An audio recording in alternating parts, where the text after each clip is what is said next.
ಕಲಬುರಗಿ ಜಿಲ್ಲೆಯ ಆಂದೋಲ ಶ್ರೀ ವಿರುದ್ಧ ತೆರಿಗೆ ಆಕ್ರೋಶವನ್ನು ವ್ಯಕ್ತಪಡಿಸಿದ್ದಾರೆ. ಪ್ರತಿದಿನ ಬೆಳಗಾದ್ರೆ ಬಿಜೆಪಿ ಜೊತೆ ಸೇರಿ ಪ್ರಿಯಾಂಕ್ ಖರ್ಗೆ ಬಗ್ಗೆ ಮಾತನಾಡೋದು ಬಿಟ್ಟು ಬೇರೇನೂ ಕೆಲಸ ಮಾಡೋಲ್ಲ ಆಂದೋಲ ಶ್ರೀಗಳು ಅಂತ ಕಿಡಿಕಾರಿದ್ದಾರೆ.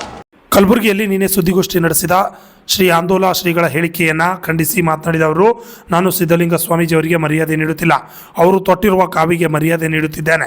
ಆದರೆ ಸಿದ್ಧಲಿಂಗ ಸ್ವಾಮೀಜಿಯವರು ಅನಾವಶ್ಯಕವಾಗಿ ಸಚಿವ ಪ್ರಿಯಾಂಕ್ ಖರ್ಗೆ ಅವರನ್ನು ಟಾರ್ಗೆಟ್ ಮಾಡ್ತಾ ಇದ್ದಾರೆ ಎಂದು ಕಿಡಿಕಾರಿದರು. Bureau report RJ32 Kannada news Kalaburagi. Jai Bhim. ನಾನು ನಿಮ್ಮ ಡಾಕ್ಟರ್ ಮಹೇಶ್ ತೆಲ್ಗಿ, ದಲಿತ ಯುವ ಹೋರಾಟಗಾರ.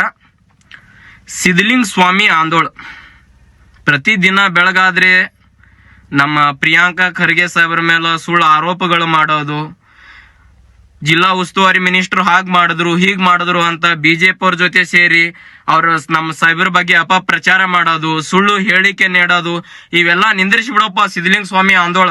ಇದು ನಿನಗೆ ವಾರ್ನಿಂಗ್ ಅಂತ ಅನ್ಕೋ.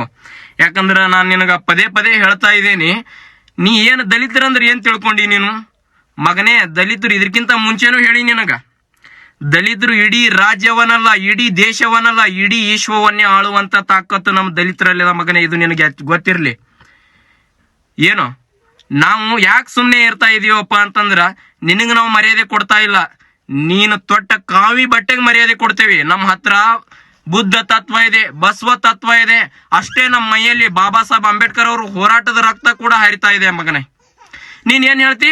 ಮಹೇಶ್ ತೆಲ್ಗಿ ಇನ್ನೂ ಎಲ್ಲಿವರೆಗೂ ಲಾಠಿ ಏಟ್ ತಿಂದಿಲ್ಲ, ಅದಕ್ಕೆ ಹಂಗ ಎಲ್ಲ ಮಾತಾಡ್ತಾನವ ಅಂತ ಹೇಳ್ತೀಯ ಮಗನೇ? ನನ್ನ ಮೈಯಲ್ಲಿ ಎಷ್ಟು ಬಾಬಾ ಸಾಹೇಬ್ ಅಂಬೇಡ್ಕರ್ ಅವರು ಹೋರಾಟದ ರಕ್ತ ಹರಿಲತ್ತದ ನೋಡು, ಅಷ್ಟೇ ಕೂಡ ನನ್ನ ಮೈಯಲ್ಲಿ ಕ್ರಾಂತಿ ವೀರ ಸಂಗೊಳ್ಳಿ ರಾಯಣ್ಣ ಹೋರಾಟದ ರಕ್ತ ಕೂಡ ನನ್ನ ಮೈಯಲ್ಲಿ ಹರಿಲತ್ತಾ ಇದೆ ಮಗನೇ.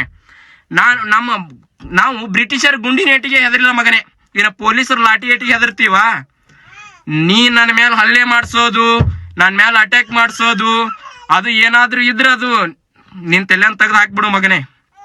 ಮುಂದಿನ ದಿನಗಳಲ್ಲಿ ನನ್ನ ಜೀವಕ್ಕೆ ಯಾವುದೇ ರೀತಿ ಆಘಾತವಾದಲ್ಲಿ ಅದಕ್ಕೆ ಮೂಲ ಕಾರಣನೇ ಸಿದ್ಧಲಿಂಗ ಸ್ವಾಮಿ ಮತ್ತು ಇನ್ನುಳಿದ RSS ಕಾರ್ಯಕರ್ತರು, ಬಿಜೆಪಿ ಕಾರ್ಯಕರ್ತರು. ನನಗೆ ಗೊತ್ತದ ನನ್ನ ಸಾವು ಒಂದಲ್ಲ ಒಂದಿನ ನನ್ನ ಸಾವು ಬರ್ತದ. ನನ್ನ ಸಾವು ನನ್ನ ಜನರ ಪರವಾಗಿರ್ಬೇಕು.